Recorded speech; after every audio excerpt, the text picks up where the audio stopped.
বাংলাদেশ ক্রিকেটের জয়গান গাইতে গিয়ে মাহমুদুল্লাহ রিয়াদ যেন ফিরে গেলেন সেই সোনালী অতীতে, সেই সময়টায় যখন পঞ্চপাণ্ডব একসাথে ধরে রেখেছিলেন দলের হাল। ফোনের খুব সাধারণ ক্যামেরায় তোলা একটা ছবি 2019 বিশ্বকাপ খেলতে বাংলাদেশ দল যখন ইংল্যান্ডে, তখন দলের অন্য কোনো সদস্য ফ্রেমে বন্দি করে রেখেছিলেন পঞ্চপাণ্ডবের এই আড্ডা স্মৃতি।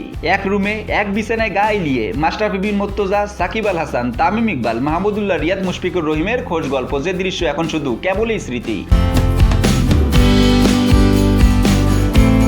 সাকিব তামিমের ব্যক্তিগত দ্বন্দ্ব, দূরত্ব আর মাঠের বাইরের নানা ইস্যুতে কত ঝড়ঝাপটাই তো বয়ে গেছে। মাশরাফি এখন খেলেন না জাতীয় দলে, তামিমও জাতীয় দলের ধারের কাছে নেই অনেক দিন হলো। রিয়াদ, মুশফিক 3 ফরম্যাটে দুটিতে খেলছেন। সাকিব রাজনীতিতে সক্রিয় হওয়ার পর মাঠের ক্রিকেটের সময় দিচ্ছেন কম।